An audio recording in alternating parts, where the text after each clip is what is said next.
What have you been doing, Daryl? What have you been writing away?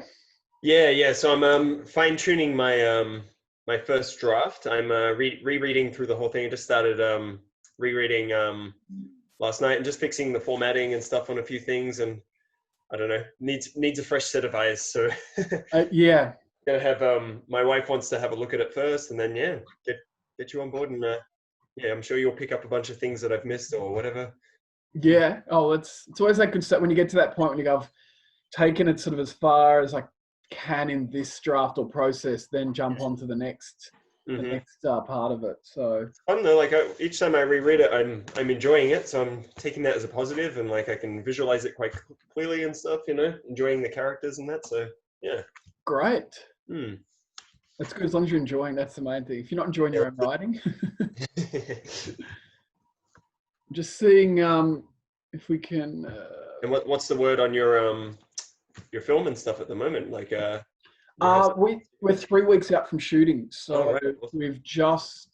we'll have some few cast announcements this week, and very much in that process of just locking down some last locations. We've got a full table read on Yep. Sunday, and then Monday rehearsal starts. So we've got about a 2 week rehearsal period.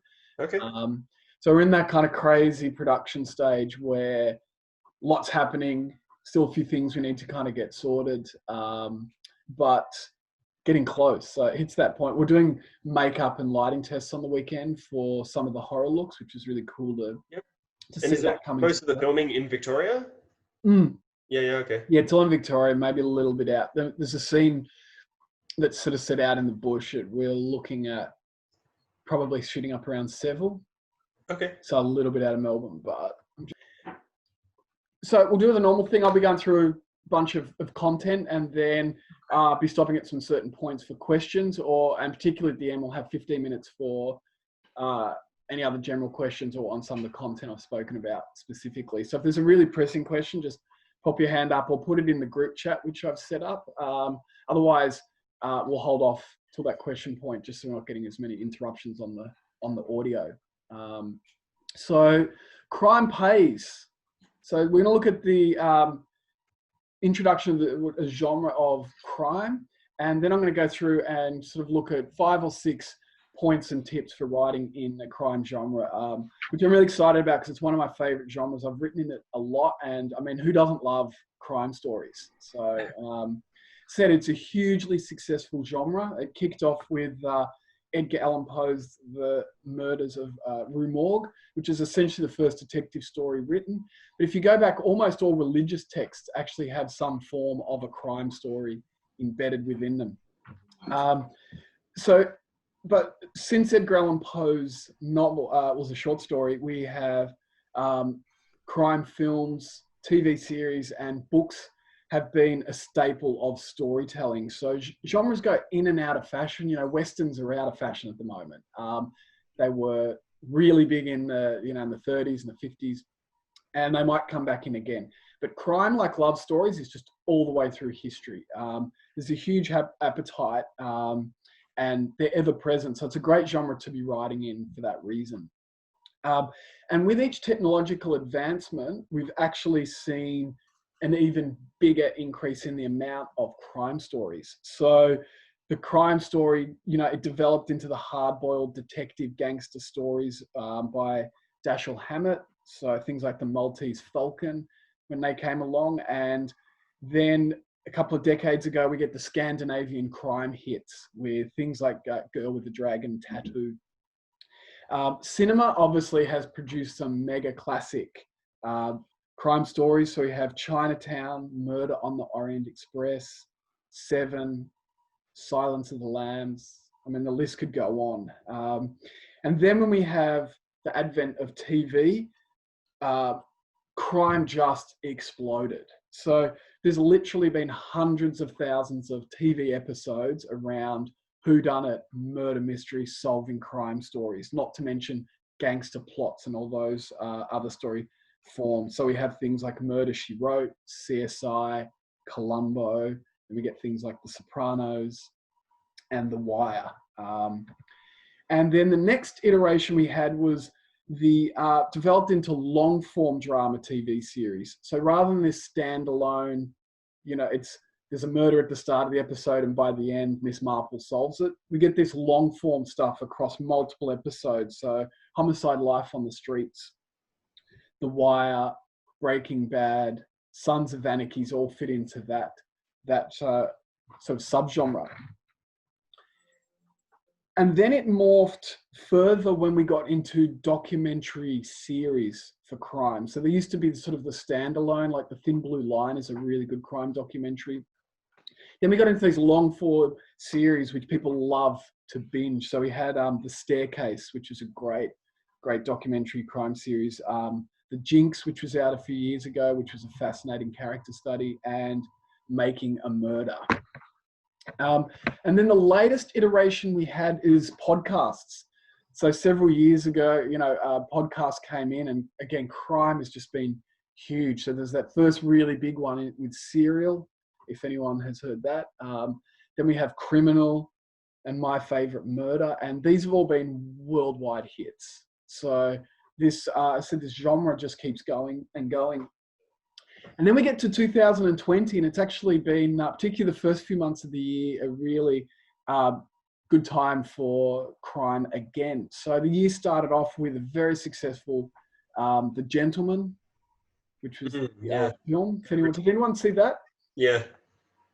And then we had Knives Out, which was a really big hit. And then there was the TV series that everybody's been talking about with Tiger King, which is a crime doco story as well.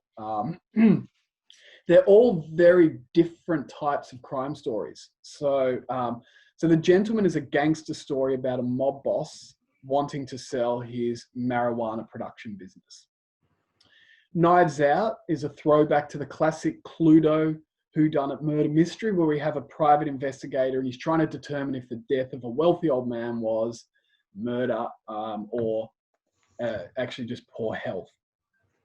So The Tiger King, so as a documentary series, it follows several con artists in the exotic animal business, and it encompasses almost every crime you could imagine. So it has drugs, attempted murder, hitmen, organized crime, deception, entrapment, double crossing, fraud,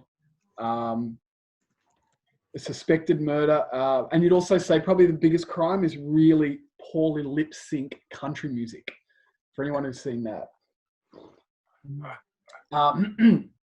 So just with those three that all happened in January and February of this year, you can see there's lots of different ways to commit crimes and to work in the genre. And it's a really exciting genre to write in because the audience loves it, and crimes, it's a thrilling genre. So we're looking at how we're going to thrill the audience. And what we're going to go through now is just sort of 5 or 6 tips on how to go about writing great crime stories and that process. So at the start, I've given you a little bit of a history, and it's always important in any genre you're writing in to understand that history. And the other big key bit is really understanding the specific genre you're writing in. So crime, when we're talking about genres, we have crime, horror, love story. So crime is a super genre, and it's made up of a whole bunch of sub-genres. So when you go to crime story, it puts our mind in an area, but it's not specific enough. So we have sub-genres, which also break down into sub-genres. So an example of how that would work is the detective story. So we have crime, then we have the detective story.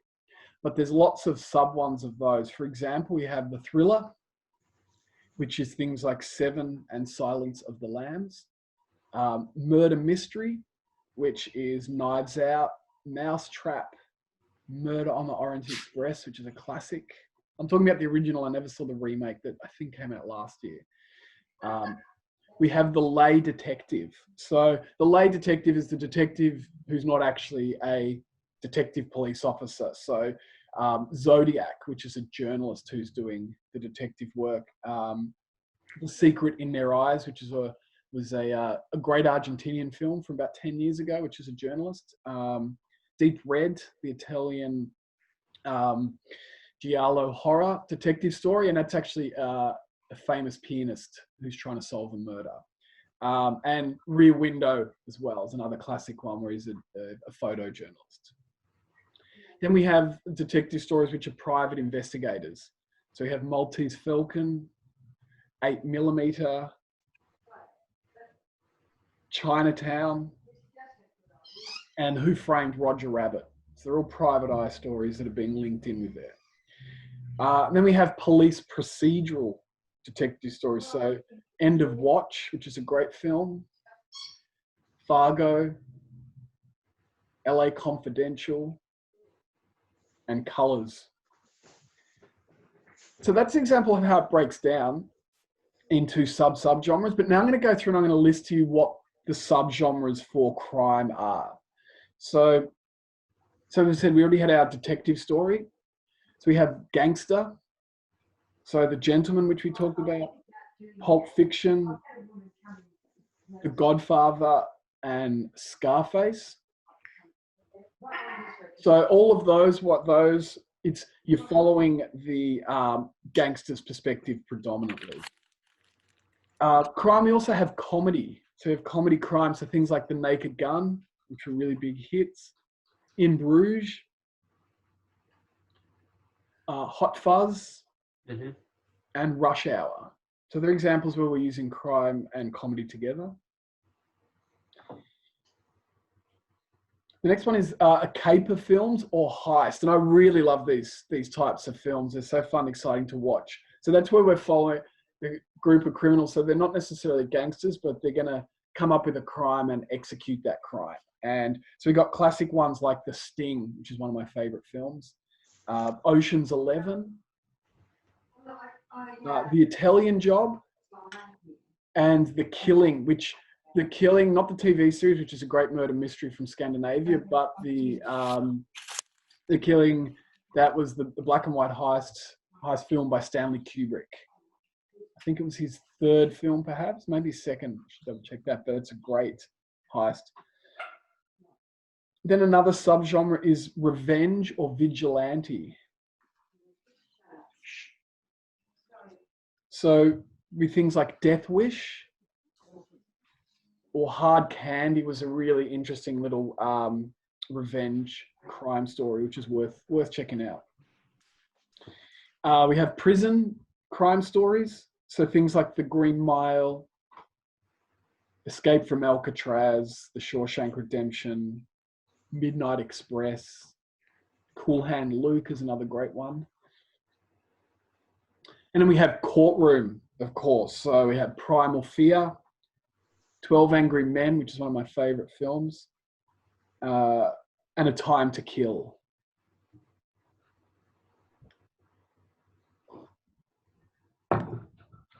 Would your revenge ones be like Taken with Liam Neeson and all that kind of stuff as well? I'd more put Taken as a little bit more of a thrill. I mean, it's got a revenge element, but I wouldn't necessarily say it's a crime one. That to me is, I'd put that more in the thriller bracket. Yeah. But it could fall into there. That's sort of an interesting one.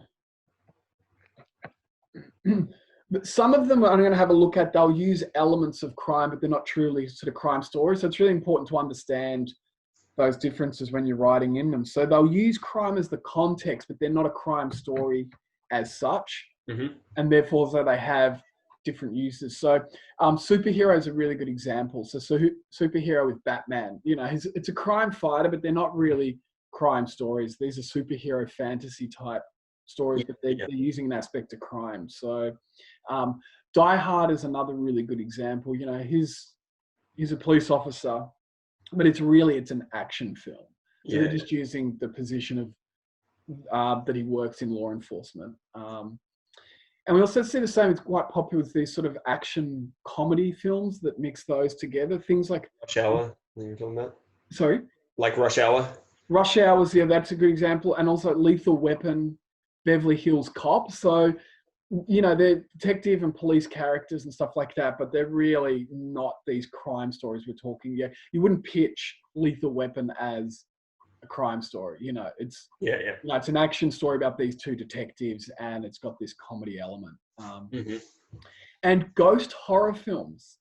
interesting thing, ghost horror films always have a detective story in them. So they use the lay detective storytelling component, where the characters, they've always got to decipher and work out what happened to the ghost. Why are they haunting? You know, there's normally a mystery that has to be solved to, excuse me, to stop the haunting. So they're detective elements, but that's not really a pure detective story. So when you're writing in the genre, you want to make sure you know exactly which one of those or the combination of those that you're writing in, and you don't want to be mixing them up and kind of going, well, I'm writing it's a crime story, but it's actually an action thriller.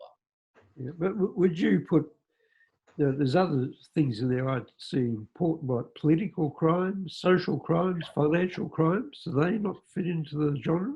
For sure. And they would come under, I would just more go, that would be the type of crime embedded into into one of those genres. So, you know, when we get things like political, that will normally come into the context, you know, it might be in the courtroom context, or those different areas. So that's really more, hang on, someone's just trying to get in.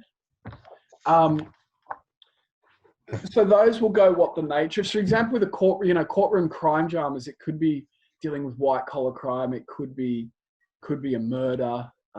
Could be internal investigation. So that's really what the nature of the crime is in that context. So social crime, let's say people smuggling, for example. Yeah. Would that fit into one of those genres? It would depend, actually. I think it would be more, because that's the nature of the crime. But I mean, something like that could be, you know, it could just be a social awareness drama. Yeah. You know, so it's a crime, but it's really that mechanism of, it's the same with certain gangster stories. They're not pure crime as such. You know, it might be the mechanism of, we see gangster stories where the character gets dragged into the life, you know, into the life of that. There may be a young, vulnerable kid. So it's really, that's more like coming of age story, and they're just using that crime context. So it's things like family violence, which would be as a criminal act, be a separate genre altogether, I suppose, wouldn't it? Be social comment or something. Yeah, it'd be under social comment, or that might be under, you know, domestic drama. It could be under medical drama potentially. So I think they're more, there's crimes happening in it, but it's what the story of the genre itself is. So, okay, so point 2, and this is really important. Don't jump into writing your screenplay straight away. Now, those of you who've done some of my courses or who are already on Screenplay Methods 1 Step-A-Day technique, they know that my philosophy is, you know, you write your story and then you write your screenplay. And this is probably the most important for a crime story. I'll come back to this point a bit later with some of the other stuff we're talking about, but there's a whole bunch of work you need to do in advance before you get into writing your screenplay, because it's a very intricate genre, and the way the story that plays out is really crucial, and you need to know what your story is. But we'll come back to that in a moment, but I always just like to put that up front. Once you know the history of your genre, examples, then you go, don't jump into writing it. So point 3 is you want to write a great antagonist. So there's a saying that great antagonists make great stories, and this is definitely true in crime stories. So you think of the history of crime stories, it's full of these really memorable antagonists. You know, they're brilliant, smart, conniving, they're dangerous, they're terrifying. They might be outright evil. And that makes them fascinating to watch. And what it also does is it forces your hero to have to work even harder. So they have to dig deeper. They have to struggle to solve this problem. You know, if it's a serial killer who's brilliant, they've got to work even harder to stop other people being killed. And that great antagonist will force the protagonist to face, you know, their worst fears when they're playing out against them. So the question is how do you create a great antagonist, especially when you're dealing in crime stories? You know, it's not like a love story when the antagonist is the love interest? How do you do it when it's someone who's doing really bad or evil stuff? And the answer to that is you need to fall in love with your antagonist. So your job as the writer is not to judge what they're doing. That's the audience's job. What you need to do is admire and enjoy them and understand why they're doing their crimes. And you need to enjoy that as much as they're enjoying it. Your job as the writer is to jump into different points of view. This isn't about you advocating it personally in your life, but you've got to kind of go, oh, I get why they're doing this, and I'm enjoying why they do it as much as they do. And that really key part is to create the empathy with them. And the best way to sum it up is you understand what they're doing and why they're doing it. And the key to doing this is to create a few key parts of the character, which I'm going to detail for you now. So the first part is their biography and backstory. So those who have done my the webinar we did on characters will know this stuff, or have done any of my other courses. So the backstory is the events that will be used in the film, and the biography, so they'll be referred to. The biography is everything that's happened up to when the film starts. And what that tells us is how the events in the character's life has shaped them to be the person that they are. And so whenever I'm writing an antagonist for a crime story, I write quite a few pages from when they're born all the way through their life of these key events. What's happening in their life? And I'm starting to go, how would those key events shape them to do what they're doing in this situation? And because when you find out those things, that's when you'll start to care and understand. You kind of go, well, because this happened, therefore this is why they're acting like it. And I can't go into too much detail on the crime projects I'm writing at the moment because they're still all active. But an example I had of this was a character that I was committing certain types of crime, and I'd gone back through his life, and he had this very abusive, manipulative mother. And she was very inconsistent in how she would punish him, but it would be brutal. And at a point as he grew up, what he wanted to do is he would do the wrong thing, but hope that he wouldn't get caught for it. And so the idea is this is how he could get back at his mother, whereas he's growing up as a child. The idea was, I'm going to do these things that I know should make her mad, but I can't have her find out about it. And his philosophy became about getting away with things. So a different character's motivations, perhaps they have this inflated sense of self, and their crimes are all about creating notoriety. You know, it's a little bit of a cliche, but it's like, I'm the most brilliant criminal. Everyone's going to really admire what I'm doing. So their job is they need to be acknowledged specifically for the crime they've done. Whereas the character I was creating, it's like him getting away with the crime is where the pure joy is in executing it.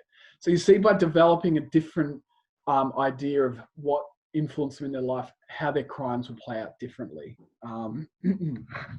So this feeds into the next point, because what it will do is what their worldview is. So from the backstory and biography, you'll have how do they see the world and how do they rationalize what they're doing. So for example, I just said the rationalizing one is to get away with it. Whereas another one might be, I need the notoriety, so I'm going to be famous in history. You know, I'll go down in the flames. I don't care if I get shot to, death by 20 police officers, as long as the world knows how brilliant my crimes were. So some examples from some films with antagonists and their worldview that shapes what they're doing. So Silence of the Lambs, which is a great film. So Buffalo Bill, and they talk about this in the story. So he wants to transition to something that's beautiful. So he hates himself. And this is part of the analysis that Hannibal Lecter gives. So Buffalo Bill hates himself, despises what he is, and he wants to transition into something that he perceives as beautiful. So that's the underlying motive of what is setting him up for the crimes he's executing. In Seven, so John Doe talks about it a little bit. So essentially he's saying we are not what was meant to be. So he's become the hand of God who's going to kill the sinners because the society is sick that has been created, and that's not how it was meant to be. So that's that worldview that motivates his crime. So none of these people think they're doing the wrong thing. They justify it from their perspective. So with gangsters, you know, the motivation, the really, really good one is Scarface, the remake, which is a really good remake with Pacino. So it's the famous line of you get the money, then you get the power, then you get the women.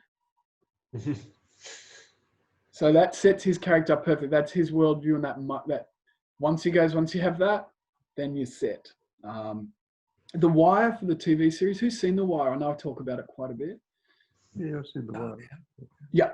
So The Wires are really interesting because it's crossing genres. It's a detective story and it's gangster, and we're seeing both of those worlds. And then it gets even into that political realm, a little bit what Ian was talking about. So it's all about political machinations. But if you have in particular the first 3 seasons, the main crime syndicate gangsters with Stringer Bell and Avon, they both have very different worldviews on what they're after. So for Stringer Bell, it's about owning the city.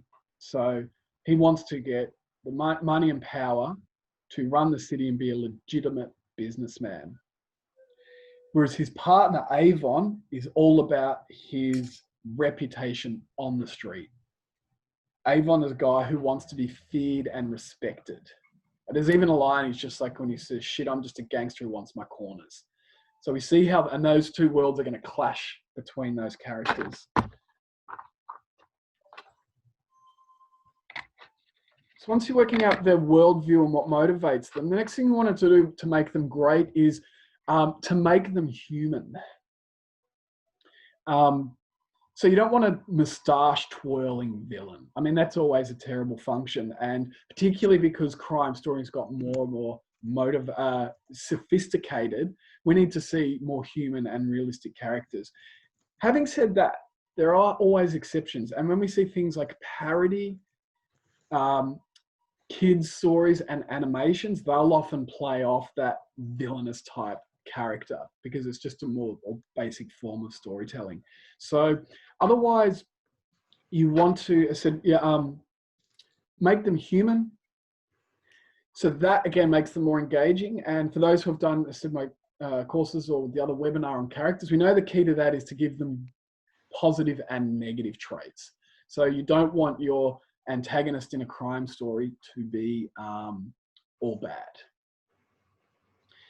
Now, if they're the anti-hero, so if it's a gangster story where they're not the antagonist, they're the protagonist, the bit about them is we're giving them good and bad traits, but we want to like them and empathize with them more than anyone else in the story. And the key to doing that is just to make anyone around them worse than they are, which we talked about in The Godfather. So Al Pacino, his character, and when we get into Brando at the start, he's, out of all of the Godfathers, he's the one with the highest moral integrity on how he does his business.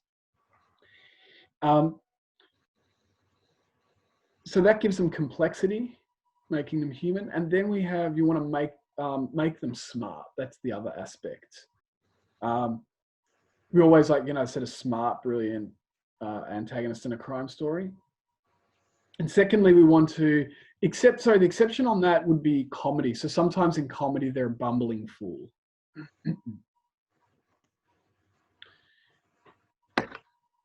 And then the final bit we want to work out with their character is how do they go about getting what they want?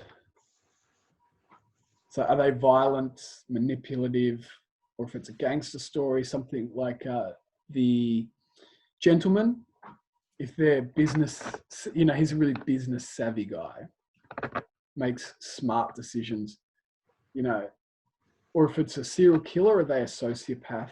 They hide their murderous side really well.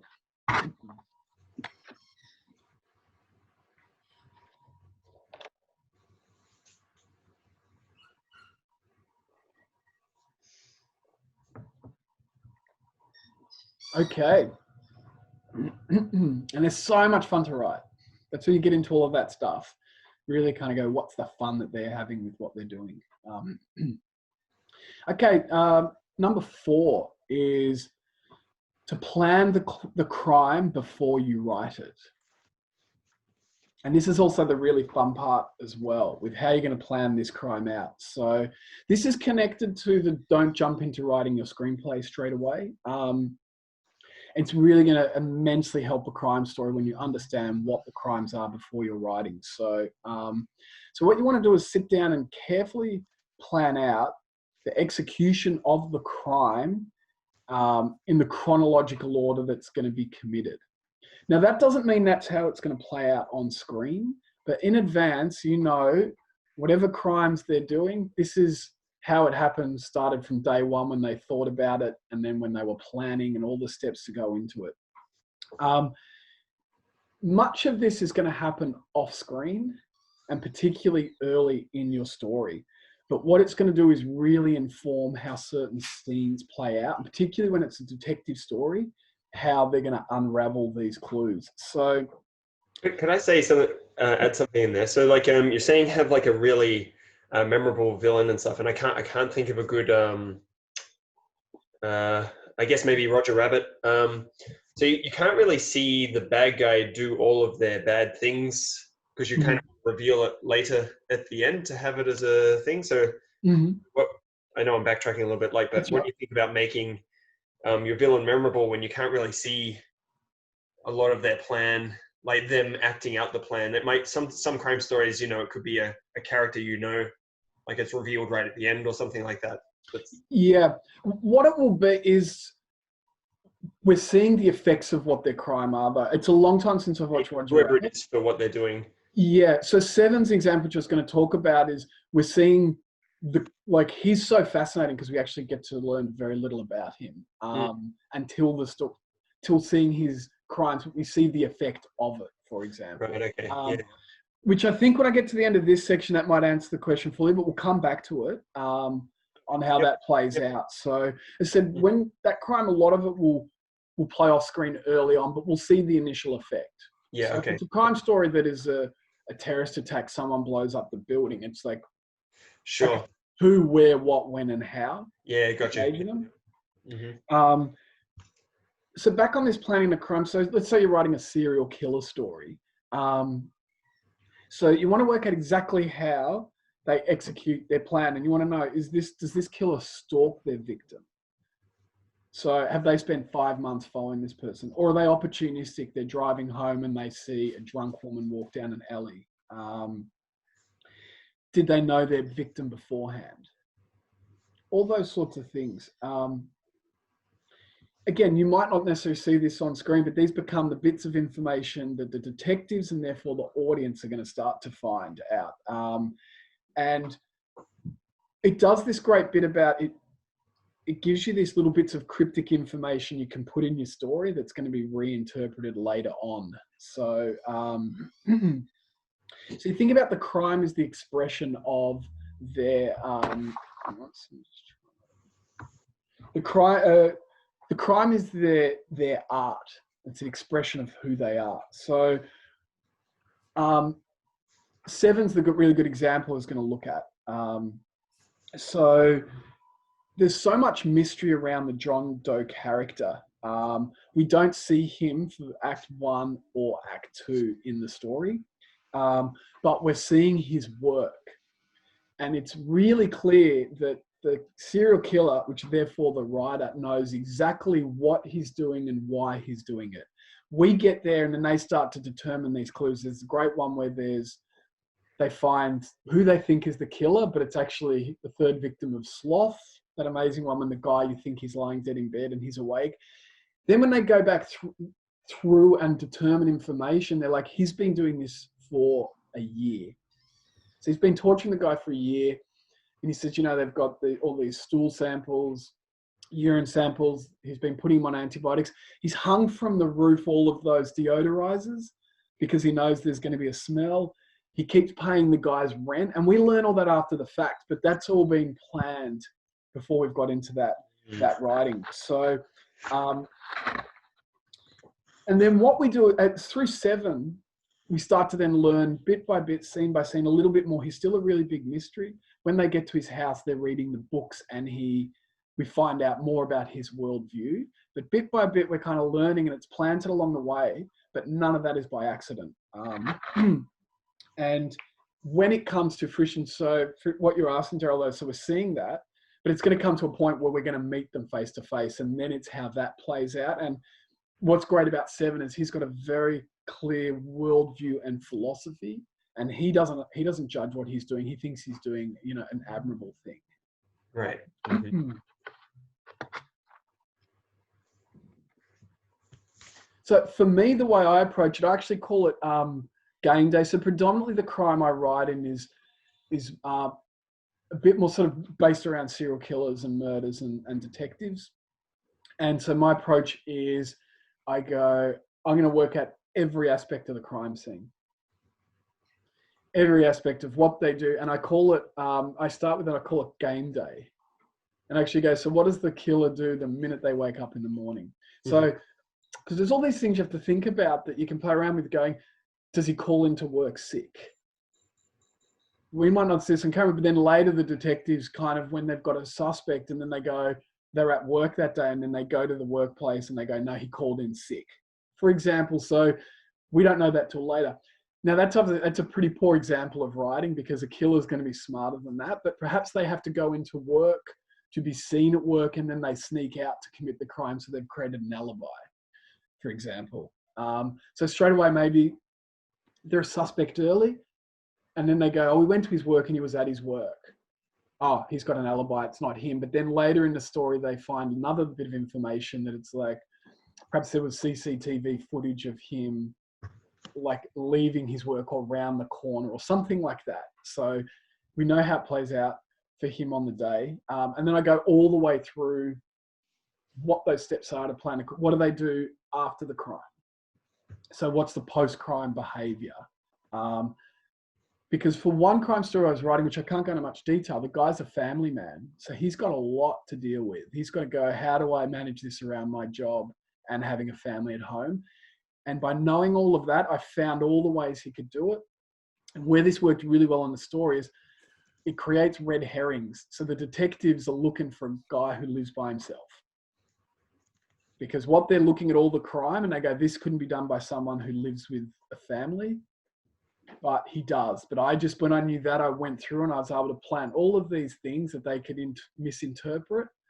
And then when they hit on to how he manages to balance having a family and being a serial killer, that's when it starts to fall into place for them.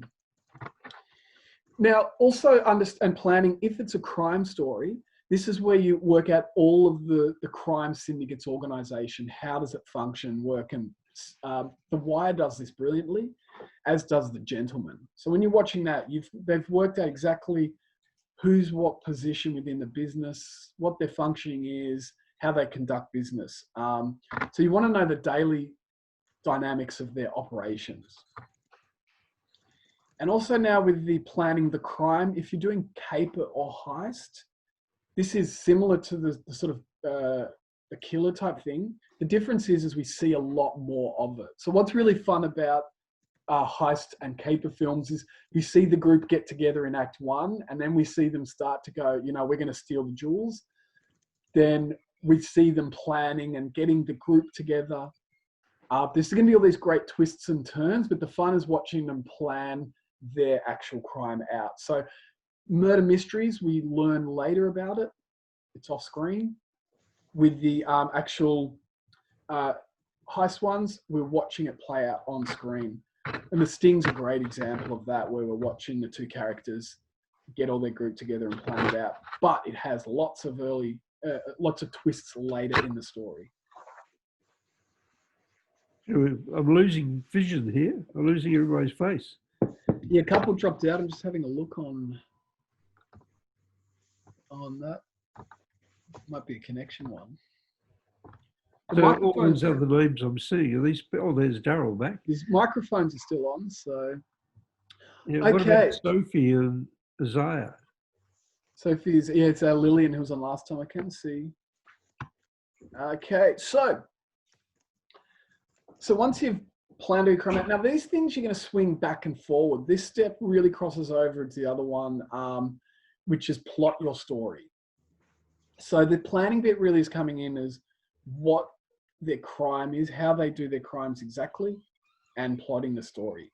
So crime thrills, so your story should be thrilling. And the best crime stories are intricate. They're full of these twists and reveals. And because you've worked out what their crime is and how they do their crimes, then you can start to really plot scene by scene what we see of the crime and when we see it. So this, this is crucial in writing a crime story, and it's actually what you'll spend most of your time on. Because you're really going, okay, if this is the first scene, when do I want to start by seeing the murder happen, or do I want to see when the detectives first go there? And what you'll then do, because you're plotting it, this is where you're putting all your things like your red herrings and your misinterpretations early on and plotting the story. So the red herrings is when the detectives think it's one thing and it turns out to be something else. So Homicide: Life on the Streets had a great episode that did this, where it was a detective character who'd left the force because he had a drinking problem. And then the detectives turned up at his house and they found that he'd put a gun in his mouth and he'd shot himself. So they were like, oh, okay, this is sad. The guy's lost his job because he's an alcoholic and now he's committed suicide. And then they dig a bit further, and in the next scenes they're in with the medical examiner, and they go, actually, what killed him was a bullet to the back of the head, not the one at the front. So you go, oh, wow. So first of all, then you go, so it was a murder, not a suicide. So that's the first little twist, but that's not super original. Then they start investigating, and then they go, he was murdered by the mafia because he was working for them. And then they go, oh, this detective lost his job because he's an alcoholic and he started working for the mafia. And then they've killed him. So you're really conflicted. And then a bit later in the story, someone comes forward and go, no, he didn't lose his job because he's an alcoholic. We made that up. He's been working undercover in the mafia.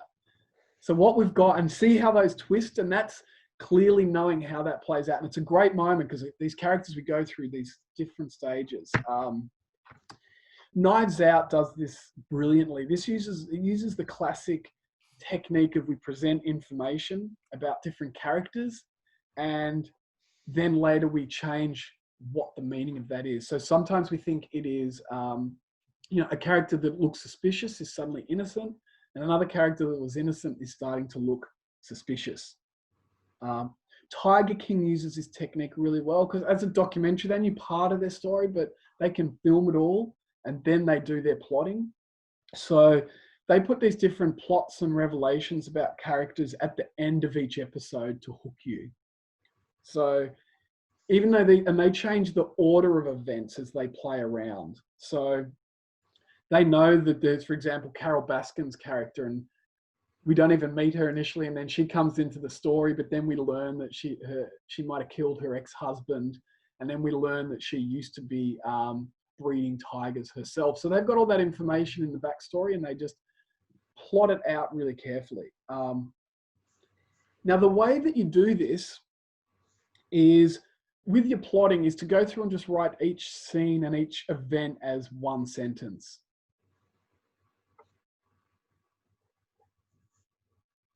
All the way through your script and playing around with this, we can work out. So the Homicide: Life on the Street example is he gets it, the bit about the detectives find the body, they discover that it's their former partner. They go to the medical examiner, it was actually a bullet to the back of the head. They go, scene by scene, we're going what those events and where you're going to play them out. So you spend your time doing that.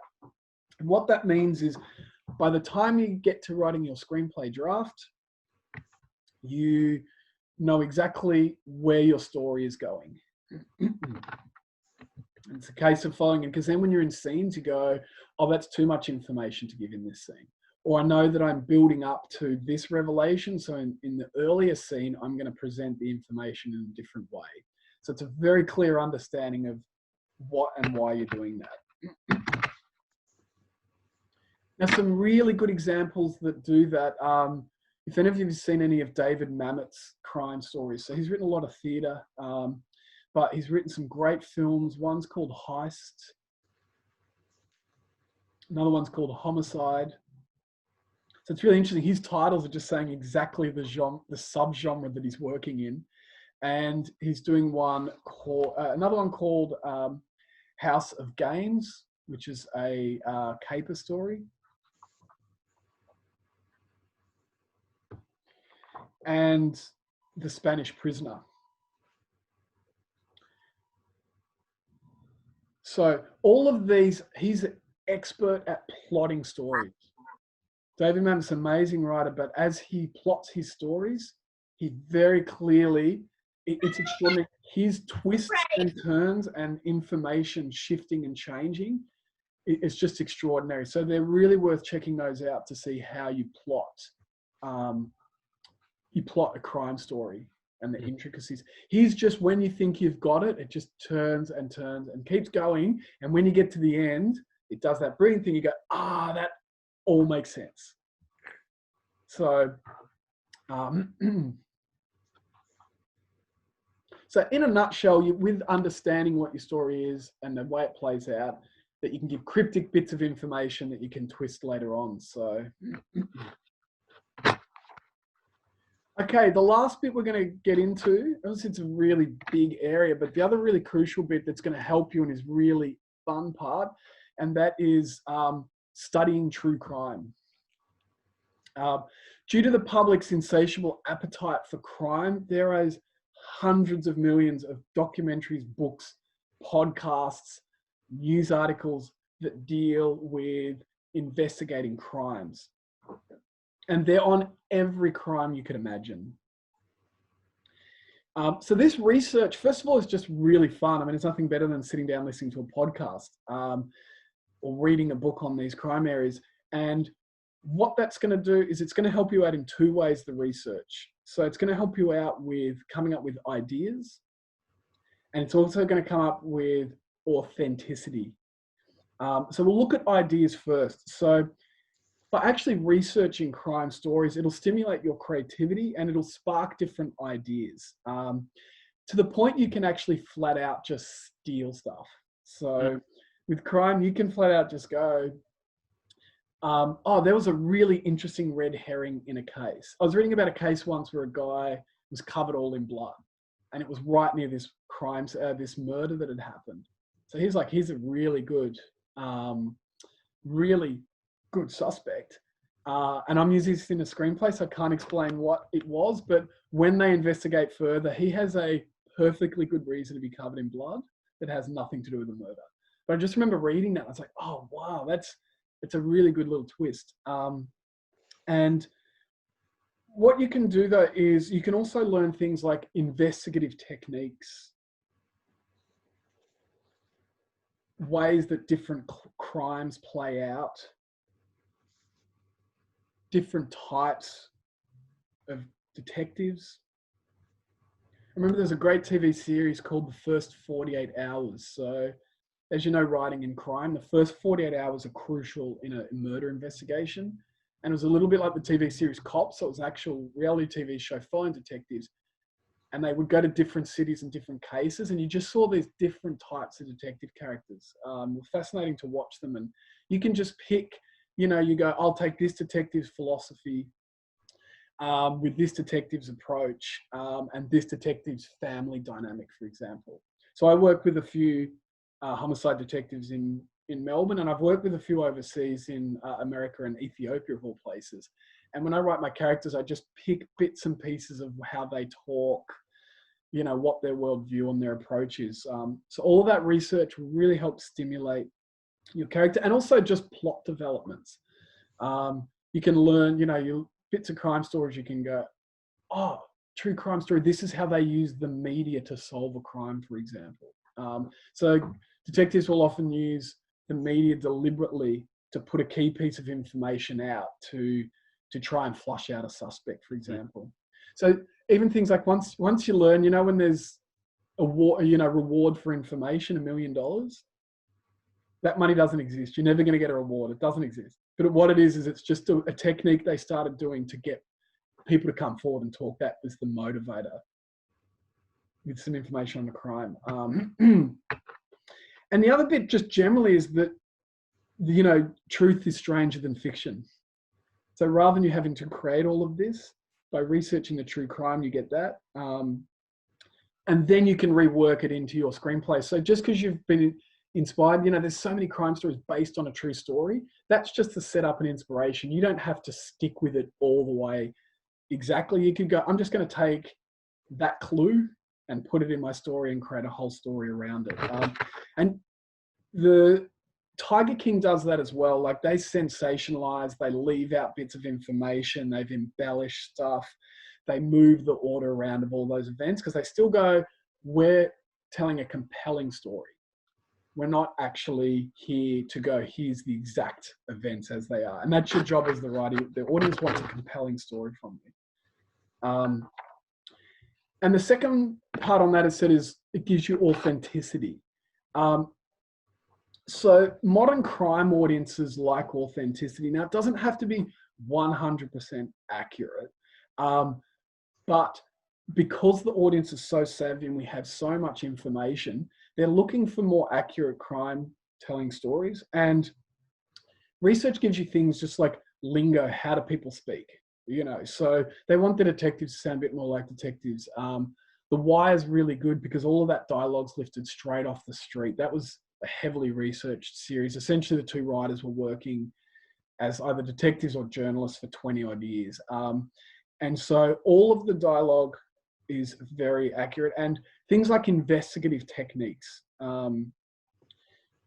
We want to see them play out as they would. Back in the, you watch really old stuff, it's really antiquated and good, but they're not working off any realism. And today that doesn't work for the most part, unless you get these throwback series like Phryne Fisher's Murder Diaries, which is a throwback to the old Miss Marple type investigative storytelling.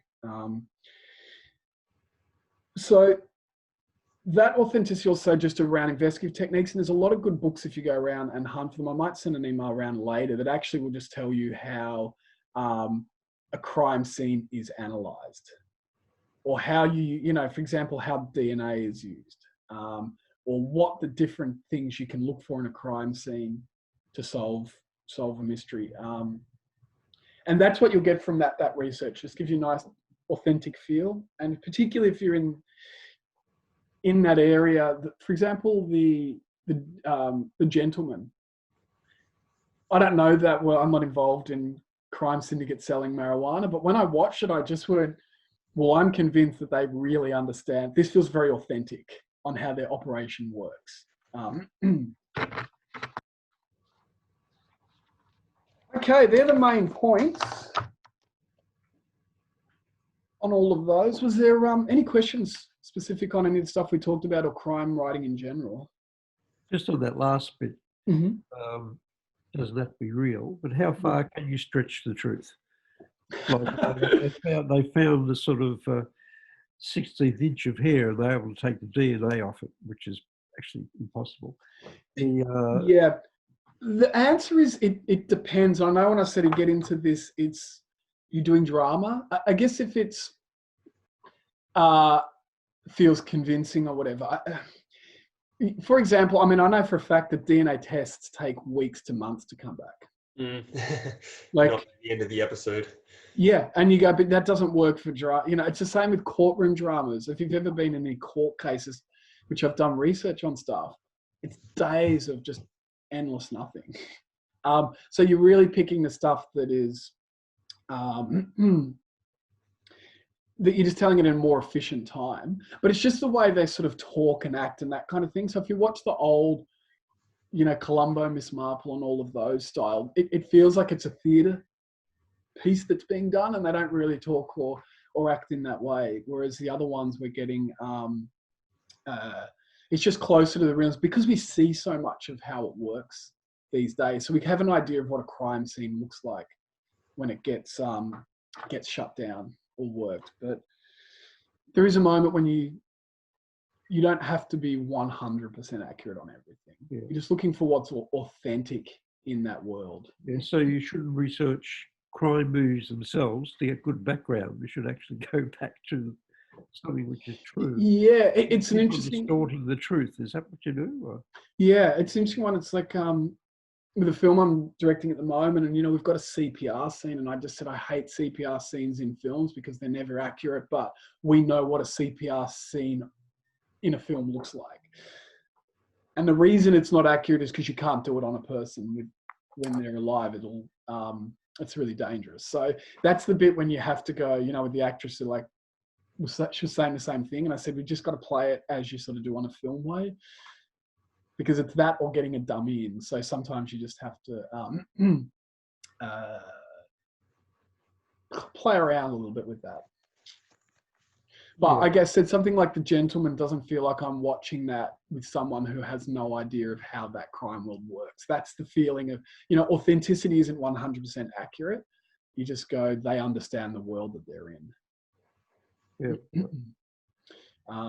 But, you know, you pick up on stuff. It's one of the series I'm writing is a big part of it is just how grueling police work is. Like detective work on a serial killer case.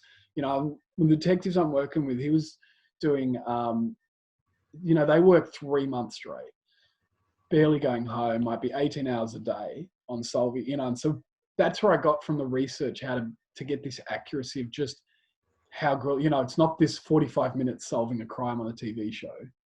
It's months. And that's why most of them have problems with their family relationships, because they're never home. Yeah, yeah. 3 months is a long time not to be coming. And then when you come home, you're sleeping for a few hours, then you're leaving. So that's why, you know, things like alcoholism is really high in detectives, and divorce. So, what is that going on? Is there any other questions? Like you said, it's just how you show those kind of things. Like yeah, like you're not going to be able to show that 3 months of grueling work, so you've got to show the detective being a bit haggard and maybe isolated or something like this. And yeah, okay. Well, yeah, in that story, I can't go into a lot of detail, but this does have, the story spans over 3 years, but the way we're tracking that is the disintegration of his marriage. Yeah. So that's how we're, you know, tracking that bit. And I just was to me, part of the story is about the impact. I was calling it the secondary victims of murder.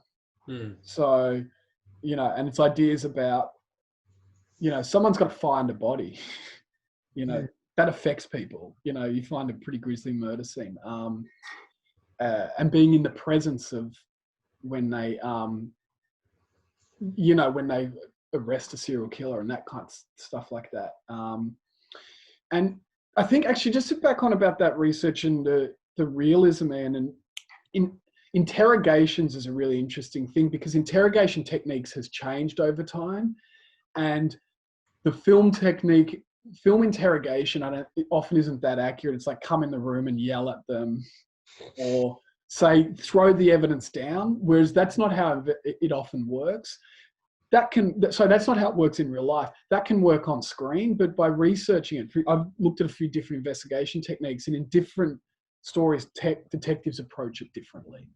So that's an example of the research and making it more authentic. But if you use the traditional CSI interrogation, it still works, for example. There was an argument more about novels and movies about sort of, you know, a good writer could invent the perfect crime. Yeah. And quite often they would actually describe some sort of crime, and sort of reality would model itself on the fiction rather than other way around. Is that important? I mean, are we going to invent the perfect crime here? I don't know. David Willing, a screenwriter, sort of going to come up with sort of the beginning of a heist. Well, there is that thing when you write in the genre, you're coming up with something happy, you know, we'll go, oh, that's actually how you do. Having said that, when, for example, one of the things when serial killers, they stage a scene to look a certain way to throw the scent off them, that actually tells you quite a lot about them as well. So that if you see if there's a murder scene and they've staged it in this direction, the first thing that says is this killer's smart enough to know how investigations work, because they know, like, they're covering up the crime. And if you've got a killer that's not covering that at all, that tells you it's a different type of person, whether it's an education level, the motive of their crime. But yeah, you could have, there is that whole bit about, there has been stories about, the crime writer who starts committing crimes because they can write it how they want in real life. But Yeah. I was going to say, Isaiah, whereabouts are you in the world?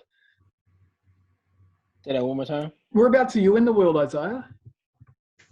Well, I'm from what you call Brooklyn, New York. Oh, nice. Yep. Mm-hmm. Lots of crime stories written in New York. Oh my God. I'm in New York.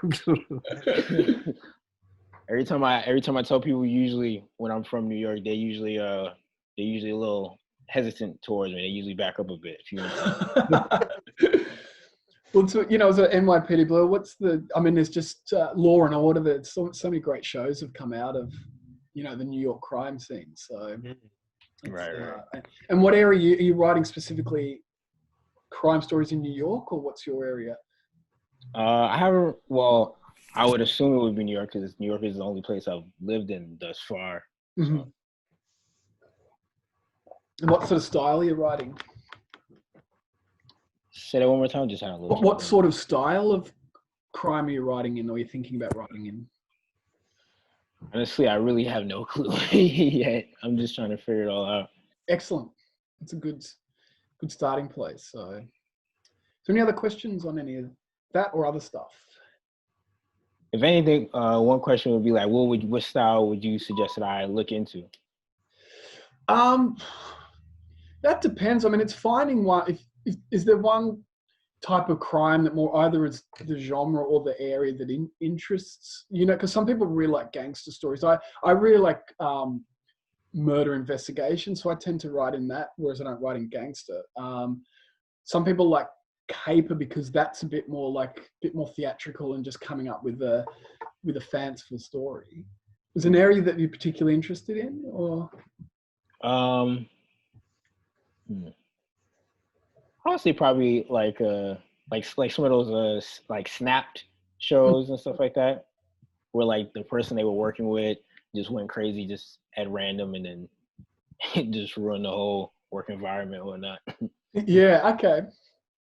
Yeah, stuff like that. You go any of those areas. The internet's so great for that because you can research so many cases and stuff that's out there. But I find they're all really successful in different ways. So it's not an area, if someone comes along and says, I really want to write a sci-fi Western, should I go ahead with that? And I'm never in the position, I never kind of go, well, you should or shouldn't be doing those things. But I would say if you're going to write a sci-fi Western, it's very hard to find that getting the market at the moment. And you really narrow it, which is fine, but you got to be realistic. Whereas crime, you go any of those areas, they're all really popular. Well, what you were saying at the start, like elements of crime across a lot of genres, like you're saying, I think maybe people enjoy just trying to solve the thing as the story plays out. It's quite engaging or something like this. So I guess that's why they'd use it in in Batman and things like this as well, in those superhero films. Because the viewers having to piece things together as they go along as well. So I guess the tropes are very popular to use across a lot of genres. Yeah, absolutely, because it has mystery and then questions that need to be answered, and that's what keeps an audience going. And about that solving it, that's one of the reasons audiences really like it. When you're doing murder mystery, this is why you need to do all the work I've been talking about, because they're going to sit down and they're going to go, I'm way ahead of you on this. Yeah. And you're racing to stay ahead. You want to engage them. You want to give them little bits of information, but you need to stay ahead because they're smart. And if they see it early, then if it's not a red herring, if that's an obvious clue, and that from, in Act 1 and then in Act 3, that clue is exactly the same, the audience is like, I had that ages ago. Yeah. So it's the fun of it. Like the armchair detective, everyone loves that. I love when I'm reading crime stories or news reports and you're starting to go, who, where, what. Yeah, how yeah. it's playing out. It's a lot of fun. It must be like coded into our DNA a little bit to want to be, find meaning and solve the clues and things like that. So it's probably why it's so appealing, Yeah, that sums it up perfectly. It's in our DNA to, we need meaning Yep. and answers.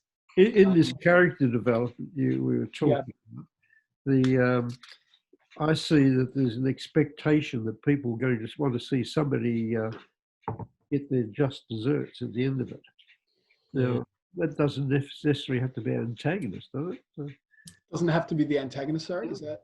no, that's right. Could be. No, I mean... What's a happy ending? What's a happy ending in the crime story? Does it have to be if you take, say, the modern Italian Job, which is really between gangsters? There was build up. You really started to hate the guy who was. I've only seen the original Italian Job, and that great ending where it's not fully. There's the question of the gold. I don't want to spoil it for those who haven't, but if you have seen it, the ending isn't totally totally resolved, I should say. It is satisfying. That with caper films, as we're going along for the ride of the fun of seeing how they go about what they're doing. So them succeeding is the upend, that's the happy ending in the caper film. So the Sting, the anti-heroes, we're following them, but we want them to win. In detective stories, it is, normally it's solving the crime that's the upending. Gangster stories, the story might be about how they go from zero all the way to the top. And that might be the climax. It could be a happy ending. So something like Godfather, or it might be something where we see them get up there and then it destroys them, which is Scarface. So he gets the money, the power, the girls, and then it's his downfall.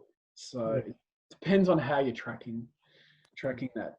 Sometimes, I mean, when it's serial killer, depending whose perspective you're following, the upending is really interesting on them sort of achieving their goal. There's an interesting one called The Pledge, where with Jack Nicholson, and we actually. Because what happens sometimes, murders aren't solved because the person dies. The killer might become sick, die in a car accident. Like something will happen that person just no longer is alive. Like that's a really interesting idea. That sometimes a case, it's not through lack of detective work or evidence. They go at a point, maybe they got cancer 6 months after committing some murders and they died. And The Pledge plays on this idea that the killer dies in a car crash. So we're actually it's never going to be solved. The audience knows this, but the detectives don't. It's a really interesting ending. But if there's one last question, I have to run though, because I have to get to a production meeting. If there's one last question now, shoot. Otherwise, you can follow up with any email questions. Okay. Would you classify Batman as crime music movies? So I put that at superhero fantasy, but it's got I know they're crime fighter. Heath Ledger getting the best supporting actor for the Joker, for example. This is bit of your character development, and although being a very his is it's a very gritty reworking of the superhero. He's interesting because that's a good example when they clearly know what his worldview and philosophy is, and it's to create chaos. And that's why when they go, here's all the money, just burns it. He's like, he can't be bought out. It's it's a metaphor for terrorism. It's to create chaos. That's his worldview. He doesn't care. I would still go that's still. I'd be putting that in your superhero category, because that film, even though there's crime fighting and essentially that's what Batman's doing. It's very much using all the storytelling techniques and conventions of the superhero genre. So audiences, that's just using that as the storytelling mechanism. The audience is going along as they want their superhero film. They don't want to be watching Silence of the Lambs Part 2. Yes, yeah. Okay. Right. Well, thank you very much. If there's any follow-up questions or anything, just send me an email. But I hope that's been helpful. I've had a lot of fun. It's such an exciting area to write in. And I look forward to hearing about your crime stories shortly. Awesome. Okay. Thank you. Okay. David. See everybody else.